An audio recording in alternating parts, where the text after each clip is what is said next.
Auzubillahiminash-shaytanir-rajeem. Bismillahir-rahmanir-rahim. Assalamualaikum. Ji ayanum. Pakhairagale. Ni hao. Junashumme. Washmale. Ohai guzaimis. Guten Morgen. Hola. Bonjour. Privyet. Kaifa hal?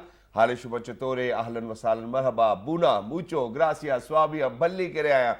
Hosh Galden, and thank you very much everybody for tuning in to PTV World. You're certainly watching What this morning alongside my very well-learned colleague, who happens to be Miss Haja Sati. I happen to be Shahzad Hassan Khan, and it's a fine rainy morning over here in Islamabad. But first things first, hello Haja, how are you doing today? Thank you so much. Walaikum assalam for asking me. I'm doing great, and I think in this weather, in this lovely weather like this, I am doing great. My spirits are really high. So Shahzad, I wanted to ask you something. Sure. What is your morning motivation? All right, so my morning motivation, I believe, is my own self. You know, I do a self-talk early in the morning, you know, so there are days when you wake up and then you're like, hey, you know what am I doing with my life? And then usually when I actually come across with this feeling, what I do is that, hey, you know what, look at, you know, how many people would want you to be or, you know, would want themselves to be in your place. And I think that's the question which actually kind of settles me down as well, because when I look around, you know, the amount of opportunity we get, shukr alhamdulillah, when we see our healthy kids, when we see our healthy parents, when we see alhamdulillah, you know, that we are residing in a house which is comfortable, cozy, there's food on the table. So the only thing I can say is thank you, shukr alhamdulillah, and that's pretty much about it. But yes, obviously the pressure is there, you know, because to be very honest, we people happen to be those people who certainly want to achieve and have their own goals, but every single day, you know, so it takes single and smaller steps to reach towards your destiny and goal. And what really matters is that no matter what happens, even if you're under the weather, you really need to continue and you really need to struggle, which is why, you know, initially today, I was never in the mood to come towards work, and it was because of the fact that I was literally under the weather. But then we had an amazing guest, and I didn't really wanted to miss out on this opportunity, so here I am. But not just that, and you know, since you speak about a lot of books too as well, so I've started reading a wonderful book, because when we are talking about achieving your goals and, you know, making sure that, you know, you reach towards your destiny every single day. So ladies and gentlemen, so I've started reading this book by Robin Sharma, and it is The Monk Who Sold His Ferrari. Have you read it? No, but I have read about Robin Sharma. Yeah, Robin Sharma, most of the time. He's a motivational speaker, yeah. He's a motivational speaker, and that's something which I don't buy off motivational speakers. But since the book because he's you're written... one? No, I'm not one, but you know, certainly obviously a lot of people can draw inspiration from anyone's life. You know, so you certainly need role models, and this is something which we've always been talking about, that we have so many unsung heroes. We certainly do not promote and project, which we really need to. And to have a teacher in your life, I believe, is very important. I think that concept no longer exists. You know, to learn from an elderly person is something which will always benefit you, and that too in a very shorter span of time. So what they've learned over 30 or 40 years, you know, they will tell you, and if you are going to keep up with their word, you will not certainly go the other way around where you're going far away from your destiny. I think that's what it is all about, right? That's a wonderful thing to share, and I do feel like you mentioned and pointed out how, you know, we are not, you know, learning from our elders, and, you know, there's a lot of individuality, you know, which is has seeped into our society, and especially, you know, the modern globalist system is designed in this way, where it focuses a lot on individuality. And the people who know me, they know that, you know, I'm not a fan of the modern globalist system, because I do feel that modernity has seeped in a lot of malady into the modern mind, and I do feel the modern man is just a consumer. He's not a warrior. He is not a person, you know, that would go and, you know,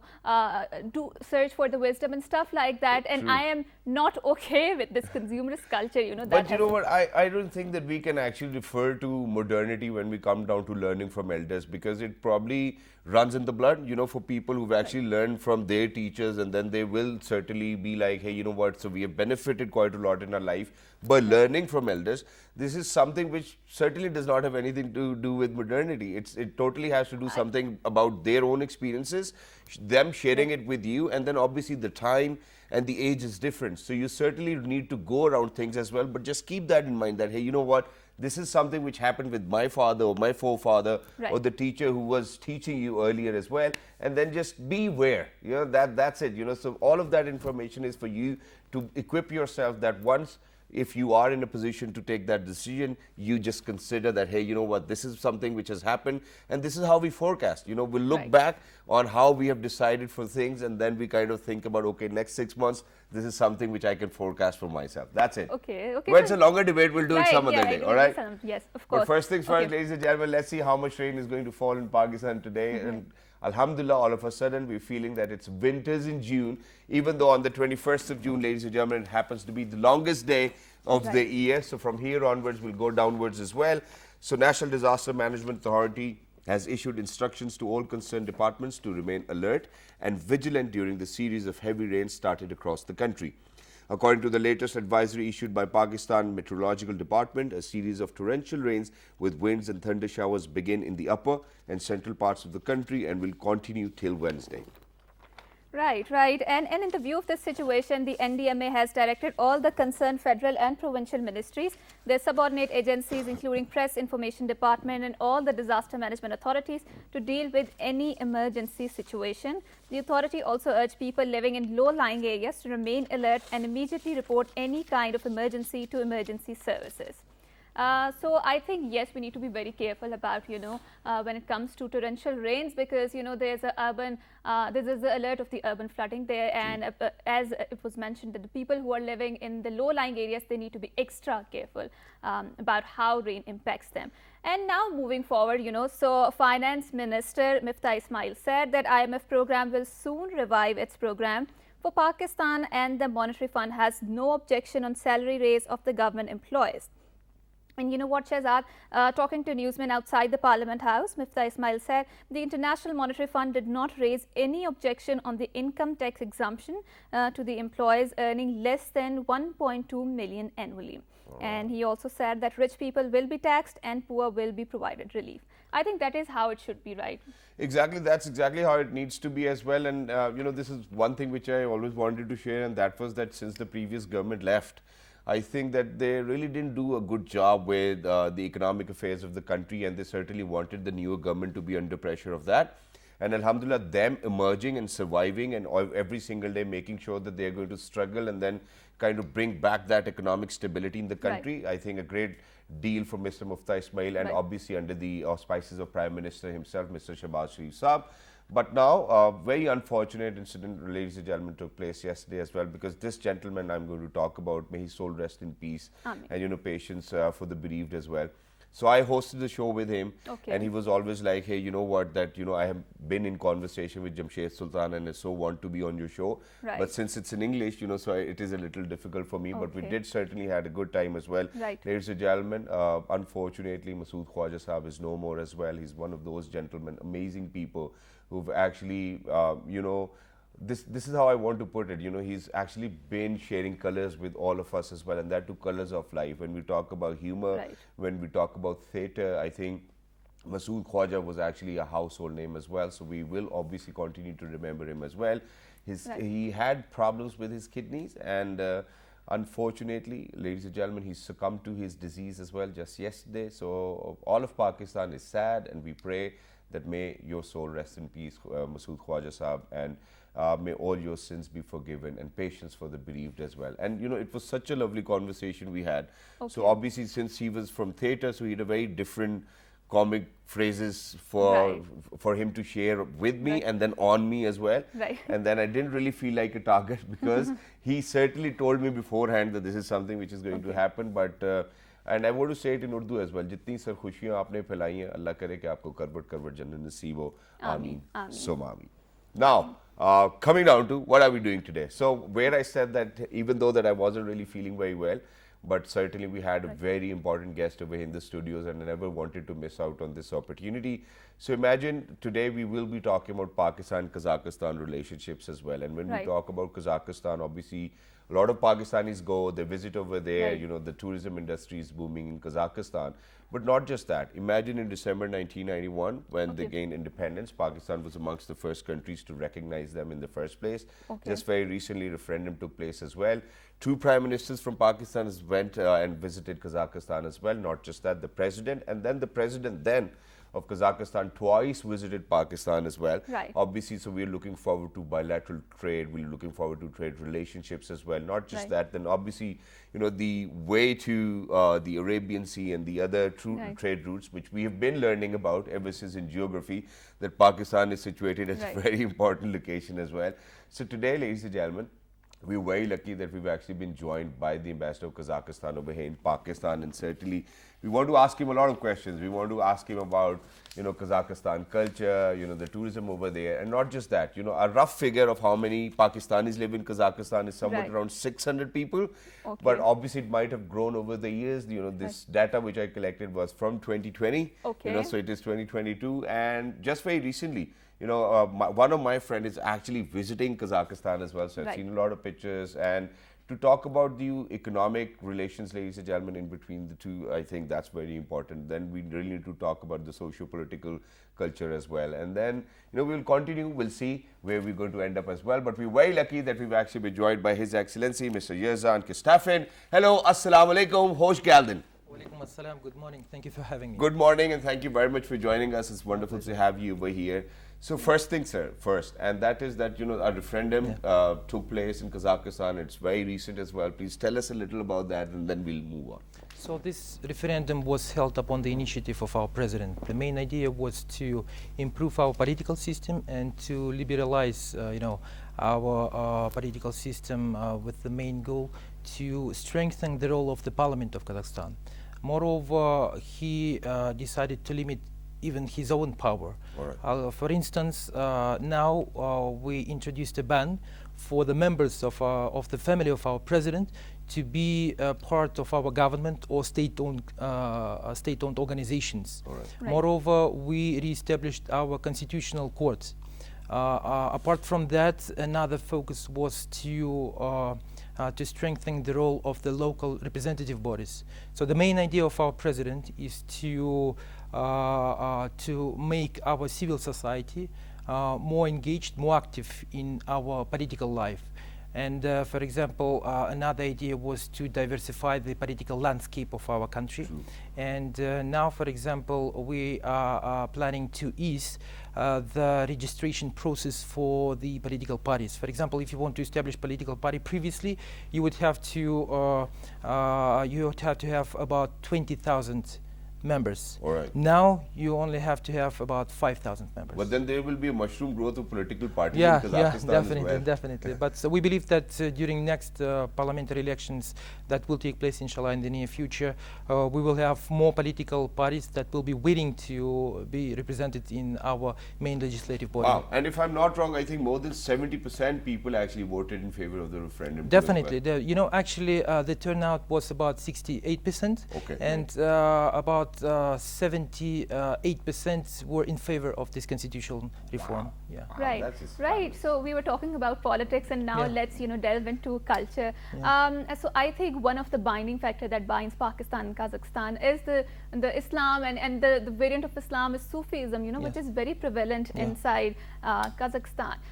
So Mr. Ambassador, I really wanted to ask you, when I was doing my research, I came across a very interesting fact that there's this prevalence of shamanism in the Kazakh culture. So you want to delve more into it, want to enlighten us about what is shamanism and how it is mixed with Sufism in the culture.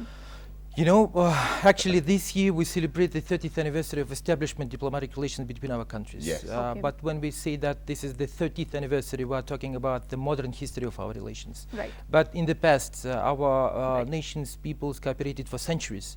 And when we talk about Sufism, we have to keep in mind that Sufism actually came to Pakistan from Central Asia, from our region. At that time, we didn't have Kazakhstan, Uzbekistan, Kyrgyzstan. We were as one single Turkic empire. And, shamanism and other things took place in our country before Islam came to our land. And I think that even in this term, we have kind of historical bonds between our countries. And nowadays, we have mausoleums of our well-known, prominent, for example, Sufis such as Hoja Ahmed Yassawi in the southern part of our country. So I mean that there are so many things that unite us, and definitely we should develop our cooperation, and moreover revive our brotherly relations between Kazakhstan and Pakistan. This is extremely important, especially nowadays when we see that the situation on the international arena is so turbulent. Right, and talking more about it, like you mentioned that it was a entire Turkic empire at that time, and Samarkand and Bukhara were one of the leading intellectual centers of the Muslim empire, and they rival Baghdad, and they rival Cordoba and Mecca and whatnot, and people used to draw a lot of artisans from theologians from there, and it has also prevalence of Silk Road, right? So Shahzad, the Namak Mandi inside the Peshawar, it's famous because it is Namak Mandi because a lot of travelers from Central Asia, they used to come and stay there, and they used to tell a lot of tales, so that is why it is called the Namak Mandi there. So do you want to shed some light on the Silk Road of that time, which was present inside your country? As I said, our peoples cooperated for centuries, and Kazakhstan was an integral part of the Great Silk Road. So Kazakhstan, from the very beginning, I mean our land, not Kazakhstan, but our land, served as a bridge connecting east with the west.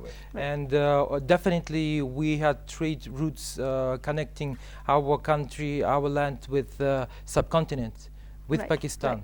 It's well known that our region is the landlocked country, landlocked region. And today Kazakhstan is the largest landlocked country in the world. And in this term, Pakistan subcontinent, of course, served as a hub in terms of getting access to the warm waters, and it was very important. Still nowadays, Kazakhstan serves as as a land which connects, for example, nowadays China with the European Union. About 2 years ago, modern Silk Road, yes, we finalized construction of the railroad connecting the Western China with the European Union. And for example, nowadays the delivery time takes about 2 weeks in comparison to 40-50 days by sea. So I mean that these routes are still very important, are still playing a key role in terms of developing and boosting trade between our countries, big countries such as China. Not only by the way, not only China, but in general. So I believe that we should use and we should revive the Silk Roads that we used to have in the past in terms of boost bilateral trade between Kazakhstan and Pakistan. Exactly, and that's wonderful because over here I just got a reminder because the last time I was visiting Hunza, the north of Pakistan, so Altit Fort and Baltit Fort. So if you stand at Altit Fort, you could see the older silk route as well, where the trade used to take place. So it's not just the Namak Mandi; they used to travel the entire north as well, and then from there to China. And yes, obviously, when we speak about Central Asia, and this is something which a lot of economists have kind of forecasted that in the days to come, Asia will be that place where a lot of businesses will take place, and the economy will inshallah develop as well. But now let's come down to from Kazakhstan, as referred to the capital of the Central Asia, to coming down to South Asia as well. Now let's talk about the projects we can probably have together. Let's talk about economy, let's talk about energy, let's talk about science and technology. So in which areas do you think Kazakhstan can help, and in which areas do you think Pakistan can help? The main issue, I always say that the main issue that we need to address today is lack of information. So we need to raise awareness of our people about the opportunities that we have in terms of developing cooperation between Kazakhstan and Pakistan. So this is why I believe it is extremely important not to be focused only on our bilateral trade, but maybe first of all and foremost we have to develop cooperation between our media communities, between our TV channels, to exchange information, to exchange TV programs, shows, movies, so on and so forth, to make our people know about the real potential that we have in terms of developing cooperation. After all, we are neighbors. Even despite the fact that we don't have a common border, we are not far from each other. The main issue that we need to resolve in the near future, and inshallah, I hope that we will resolve it, somewhere maybe in August, is to relaunch direct flights between our countries. And if we had direct flights, it would take, let's say, 2.5 hours. It means that we are not far from each other. So when it comes to our economic cooperation, I see great untapped potential that we need to be focused on. Let me give you just some figures. Last year, our trade turnover was about 197 million US dollars. Wow. So we more than doubled our bilateral trade in comparison to the previous year. In 2020, our bilateral trade was about 103 million US dollars. This is the Pakistani statistics.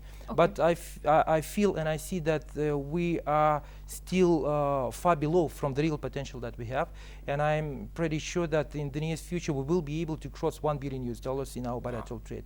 And when it comes to our economic cooperation, we identified about 6-7 areas for developing our interactions, such as the pharmaceutical industry, surgical instruments, agriculture, textile, IT sector, construction sector. We can, so develop almost in every area. Yes, exactly, exactly. And by the way, for Kazakhstan, Pakistan plays extremely important role. I mean that first of all, it's about the 5th largest market in the world. It's about 227 million people, and as I said, Kazakhstan is the largest landlocked country in the world. So in this term, you can help us in terms of getting access to the more waters. And by the way, it will be the shortest route. So in Kazakhstan, vice versa, can serve to Pakistan as a regional hub. If you reach our country, you can easily get access to the Central Asian markets and to the Eurasian Economic Union. Exactly. And it's about Russia. So it's going to help both the nations. Yeah. I mean that we can serve each other, we can help each other, and we can help each other in terms of developing our regional cooperation. Exactly, and that's how we have coexisted anyways, where I mentioned that, twice the Prime Minister of Pakistan have been to Kazakhstan as well, and the President has been to Pakistan twice as well. But now, when we talk about Central Asia and South Asia, obviously, this is the way forward. And you spoke all of those areas you spoke about. I think even Pakistan kind of does good in those areas. We speak about agriculture, we speak about food items, we speak about cotton, we speak about anything, rice for that matter as well. And if we are to look forward to a bilateral trade, obviously we will certainly break the barrier of $1 billion as well. Inshallah. But now let's eventually come down to the people of Kazakhstan as well, and how similar the cultures are. So imagine, obviously, as Muslims, we do believe in, over here in Pakistan, we've been believing in joint family systems, even though now people are moving out, nuclear family systems are coming out, there's cousin marriages and whatnot. But before you answer that, let me take you to that point where you said that how important it is for the media channels to have collaborations. For example, PTV, the flag bearer of Pakistan, and then Kazakhstan's national television should actually come up with some programs. And I'm going to give you an example. So we on PTV World this morning collaborated with the local channel of China, just 2 years or 3 years ago as well. And then we did a lot of shows together where the shows were aired in China and Pakistan at the same time as well. So such a collaboration will help. And then let's talk about education too as well. A lot of people want to go for education, maybe Kazakhstan or Pakistan. So do you think on these two areas, because I believe it will be easier in the first place, and then people will be happy to see that, no? You see, I fully agree with you, and I believe that our cooperation in education is another very promising area. Yes. This is at the very focus of my activity today. We are developing cooperation between our universities. For example, in December, we signed an MOU between Kazakhstan University and the Kazakh British Technical University.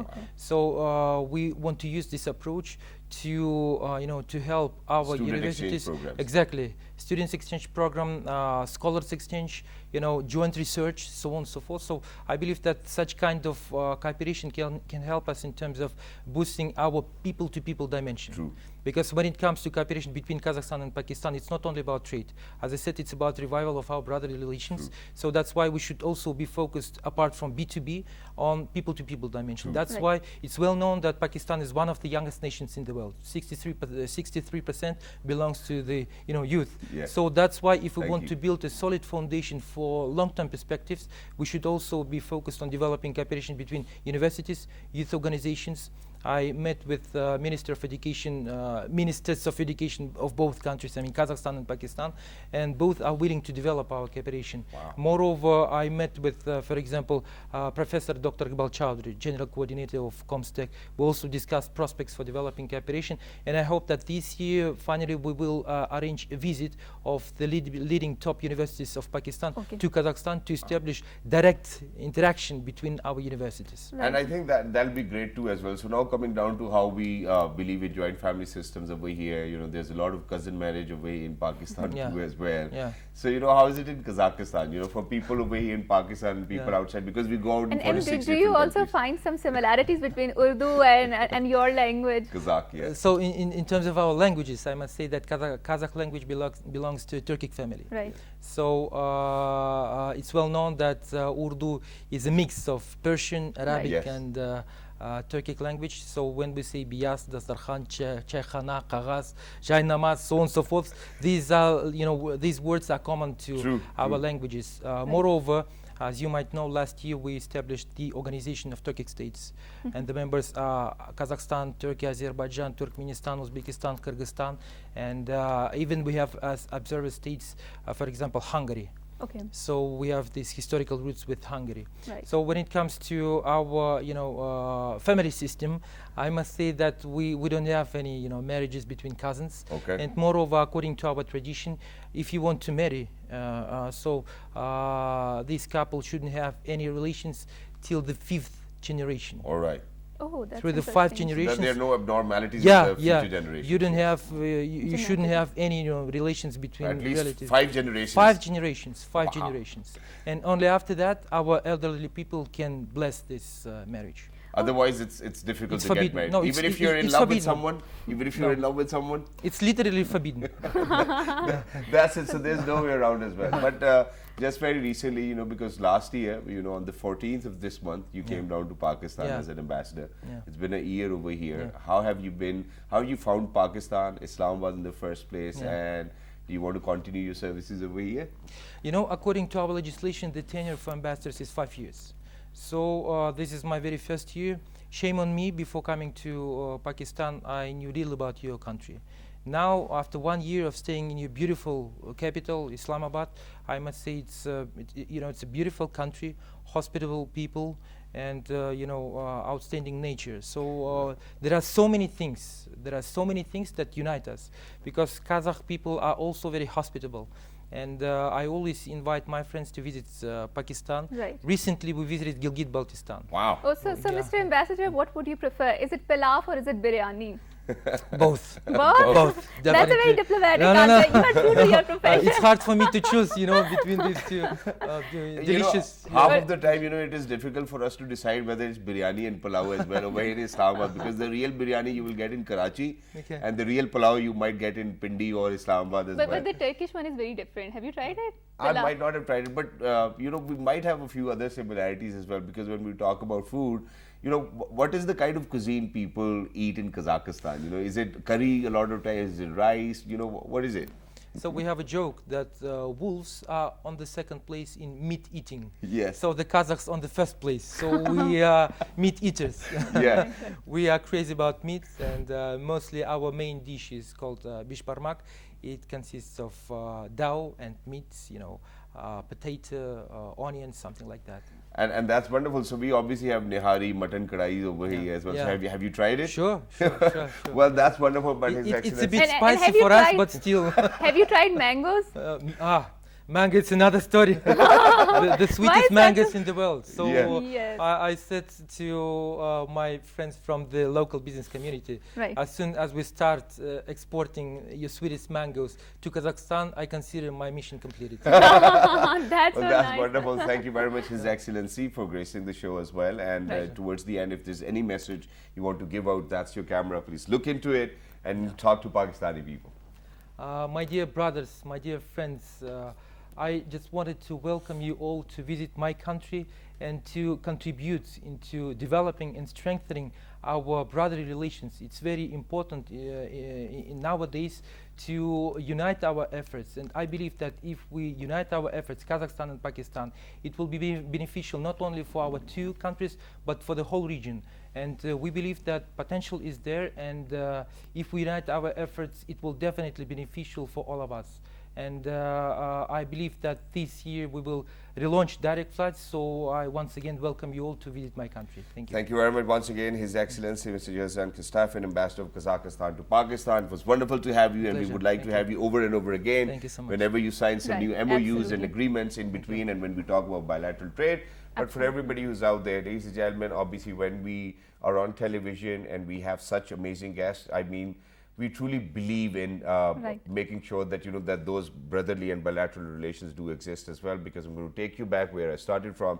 That in December 1991, when Kazakhstan actually got independent, Pakistan was amongst the first countries to recognize them as well. The prime ministers have had a visit, not just that, and the not president just that, was here as well. as he mentioned, it's not just the modern history, it goes back to the centuries, True. So our conquerors, for example. Talking about silk trade route, yeah. Yes, of course. The Mughal Empire, the Mughal started from the Central Asia, the Babar came from there, Timur came from there. So, it's a lot ancient history, and we would like to revive our ties in that sense. And you would want to watch their dramas too as well, right? Of course. Because she watches a lot of Turkish dramas as well, so I think that'll be beneficial for us. And yes, that's what we call bilateral exchange, and why not? We send our dramas and films over there, get theirs as well. But with that, ladies and gentlemen, we're actually going to bid farewell to His Excellency as well. Thank you very much once again for joining us. Wonderful to have you, and we'll look forward to having some amazing relationship with Kazakhstan as well. And not just that, ladies and gentlemen, with that, we're actually going to head out towards a short break. But because before you actually have some healthy relationships, I think you really need to have a healthier brain and body. For that, the next segment is dedicated towards that as well. We're heading out towards a short break. Don't go anywhere. Good morning. We'll be right back. Thank you, sir.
the Sufism, and we had the ambassador here, and so, Sufism is focused on the self-awareness and the spirituality aspect of that.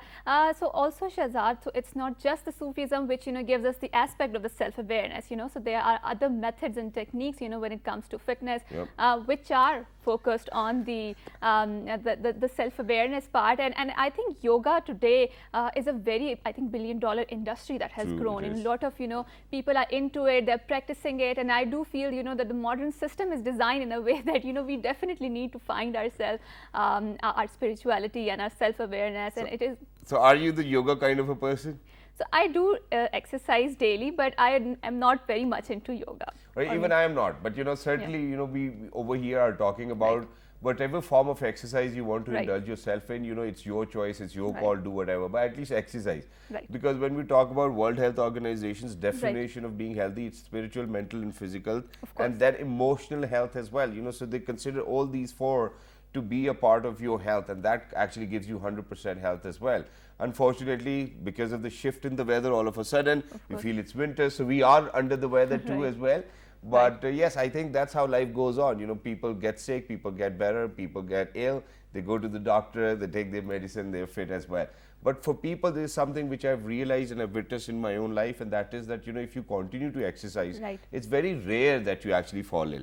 So imagine that whatever fee you're paying to your gym or to whatever yoga instructor, whoever you're going to, is actually still saving you money, because when you God forbid, you go to the doctor, they actually have a very hefty bill for you, and that you have to pay it as well. So it's better. And it is said about the sportsmen that they look younger than their age, 10 to 15 years younger than their age, and that's definitely true, because I feel a lot of people here who are sportsmen, they definitely look, exactly, which is why I'm actually going to ask Hajra if she thinks how old I am. Okay, so then I'll give away my real age too. I know how old are you? You're 35, right? Yeah. You told so me once. I don't know whether I look 35 or younger you told me once, or older, but I think it's what we're talking about is that it is really important to make sure that you stay fit, and how to stay fit comprehensively is something we will be talking about. We're very lucky that we've been joined by Miss Aisha Khwaja. Hello, assalamu alaikum, good morning, how are you? Walaikum assalam, I'm good. Thank you so much for having me here today. Thank you so much for joining us. Wonderful to have you, and every time I see you, over here, whenever you're on the show, you've lost at least 2 to 3 kgs as well. Oh my God. So you've got way more slimmer when you were here last time as well. What have you been doing? How do you keep yourself fit? And also walk us through your routine of, yoga practice. Oh, okay. Working out daily. Every single day? 5 days a week. 5 days a week, that's 5 days a week, yeah. So that's what keeps me sane and active and smarter, may I say, mentally and physically. Yeah. And I believe it's important, but for everybody, every single day, it is a real challenge for people, because for us now it's more like an adrenaline pump which we need for ourselves, and the body just cannot keep calm if I'm not at the gym.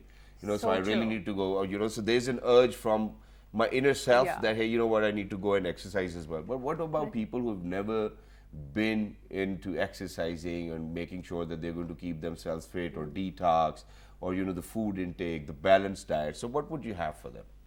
So as I always tell on your show, Shahzad, I'm very lucky to be invited here. Likewise. That first thing, that we should never underestimate brisk walk. Okay. So if you have if you're not into fitness, if you've never been to gym, you don't need to buy the heavy and expensive equipment. Right. You just have to go for brisk walk. This is great for the heart health, and never ever underestimate its benefits for your skin, for your spiritual, emotional health, for your mind, and for your heart health, as I've already mentioned.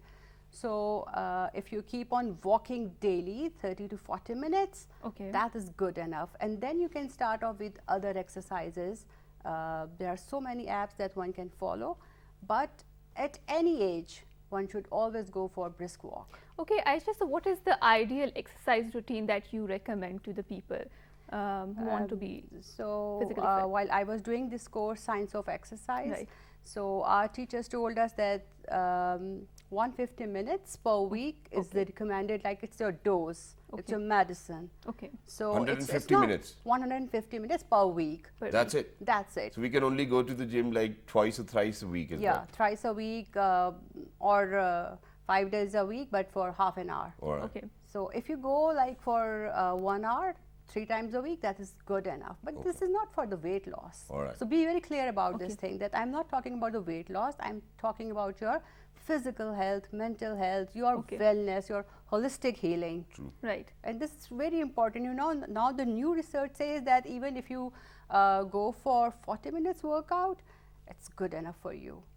So don't be too hard on yourself. Just take it easy, but be consistent. So consistency actually is the key of fitness, and that keeps you sane and fit. And so obviously, you know, it needs to be a part of your lifestyle, and this is something which I keep on mentioning to people when they ask me. I'm like, because what people do is, you know, they will probably start, you know, they will listen to you today, they will start working out another 3 weeks or probably 3 months, they will work out, and then they'll be like, okay, you know what, my old clothes have started to fit me, so I think it's enough for now, and then later on, you know, I might just discontinue or continue. It's their choice as well. Right. But I want to come down to how now I have a lot of elderly people coming to my gym. They work out, and you know, for the very first day when they came to the gym, they looked very different, and now they at least look 10 to 15 years younger. You know, I've had people in my gym who are 65, 70, 75. In fact, there's one of these amazing uncles who can actually plank for 6 or 7 minutes, and every single day he's challenging youngsters as well, if you can plank with me. So it's good. But what happens is that I've seen that, you know, now there's this certain age limit after which you certainly do not feel as if there's a change because you've been working out. So why is it, do you think it has to do quite a lot with diet? Because then at the same time, I've seen a lot of people who are elderly, but there's a lot of change in their physique and the way they look. So why does that happen, that, you know, that whatever workout you're doing is not having an impact on you? So I think, first of all, we need to have variety in your workouts, and that's why I always recommend combo workouts, a combination of workouts. So we should go for cardio, we should go for strength training. That is a must, at least 2 times a week. Even for the ladies, it's highly recommended. True. So it's going to give you a nice definition of the, like, muscular definition, but nice lean look. And again, we are talking about the yoga and all kinds of workouts. So if you are having a nice variety, if you're not doing the same thing every day, then you, it is going to give you a nice look, and you will feel healthier. And this is what I used to do. So imagine, so if 3 days I was going to the gym, one day I'll go horse riding, one day I'll go swimming.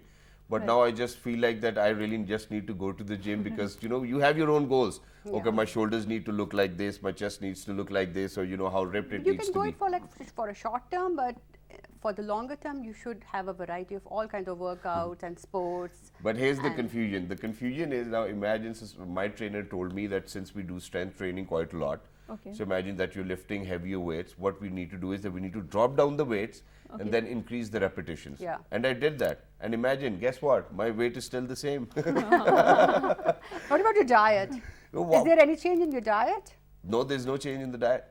You know, so I'm consuming the way I was consuming earlier as well, but Okay, Shita, you look good. You don't need to do anything thank you about for it. saying that. But you know, this is a very common problem with a Yeah. lot of people. They keep on changing their workouts, but they certainly do not see the same change which they expect from their body because they put in a lot of hard work. So is it because of the diet then? Because, you know, we haven't changed the diet, we have changed the workouts, because they say 70% is the diet, 30% is the workout. Both things go hand in hand. Okay. So the kind of look you get from the workout, your diet is not going to give you that look. Okay. Even if you, if your calorie intake is 800, 900, you're not going to look that like buff and. I think my calorie intake is somewhere around 2,500 to 3,000. No, it's good for you because you're working out daily, almost daily, And which is why I work out, because I want to eat whatever I want. Yeah. That's nice. Yeah. Otherwise, what's the point of working out then? Yeah. Right, right. So okay, I wanted to talk about, you know, how the yoga is linked to the, you know, discharge of your emotion and catharsis. Do you think that, you know, the catharsis of the emotions is always a good thing, you know, when it comes to yoga and when it comes to, you know, exercises and breathing helps. It does, because, you know, when you breathe the like deep inhalation and actively exhale, actually what happens to your body, there is a lot of nitric oxide, and it really energizes you. There is a regeneration of cells. So there is science behind all this, not that meditation is doing something only on the inner side. Okay. Yeah. Yes. Yeah. Can we do So that? Can we do yeah, that? yeah, You know, why with our viewers. not? All right. Yeah. So for everybody who's out there in 46 different countries, we're actually going to do a breathing exercise. You know, with all of you. So, you know, so just that you can feel, you know, how it Right. really is and how wonderful you're going to feel afterwards. So please go ahead. So Lead us. let's just close your eyes and inhale through your nose. So always inhale through your That's nose. blocked. Keep your mouth closed and inhale, deep inhalation. And when we inhale, our chest, our ribs area, our Abdomen. tummy, abdomen, it all rises up. There's an expansion in this area. Right. Yep. So this is the position that we want to hold, and inhale. Yeah, come on, do it. Ajay, you have to do it too. And as I'm telling you that it gives an expansion in your chest, diaphragm, in your ribs, in your abs, and it's lifted. It rises up. Hold it and start exhaling through the nose. Long exhalation. This is the exercise I do when I had to sleep. Yeah, we And it we literally make helps. actually a yogic breath that's called a Right. square. So you have to inhale for the count of 4. You have to hold it for the count of 4. Then you have to exhale for the count of 4. Hold, and like your tummy is empty for the count of 4, and then you make this box Yeah. and you practice it. Oh, that's wonderful. And you know, so I've been doing it wrong because, you know, I was inhaling it for 4 seconds, keeping it inside me for 4 seconds, but exhaling it in 7 seconds. I know I read it somewhere. Yeah. How do you measure seconds, you know? I mean, just But no, it's not wrong. There are Yeah. different techniques of doing this breath Okay. work. So it's Okay. actually not wrong. what and you're it will doing. always help you as well. Yeah. You know, it will Right. help you relax. God forbid if you're panicking, if Right. there's Yeah. anxiety, you know, breathing will always help you, ladies and gentlemen. So please make sure that you work out, you breathe, and you Right. exercise, and you eat healthier as well.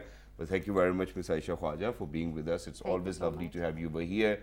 So full of wisdom in the first place, and then at the same time, you know, so equipped with knowledge, which will help us attain our fitness. Thank you very course. much. Thank you so much. Once again, and for everybody who's out there, please make sure that you guys kind of look after yourselves and the people around you. Because if somebody around you is going to eat pizza all day long, you will eventually end up eating pizza. Right. No? Of course, of course. And I think one important point is that, you know, it also helps us in the being mindfulness. And I think that especially when it comes to the gadgets and modern technology, we are tuning in and then we are tuning out, and our concentration level has really, you know, dipped very low in that. But what you didn't pick up on was that you actually owe me a pizza as well. So, you know, it does not really matter. You know, since you're working out, you can actually have 2 or 3 slices of pizza, you know, depending on how hungry you are. But thank you very much, Hajra, in advance. Thank you very much, Ma'am Aisha, for being with us. Wonderful to have you. And for everybody who's out there, if there's anything you want to write to us about, please make sure to write to us at this morning on Twitter, on our Facebook account, and or on our YouTube account also. Exactly, and the fabulous repeat is going to be at 5:10 tonight. Till the next time, look after yourselves. 1, 2, 3. Good morning.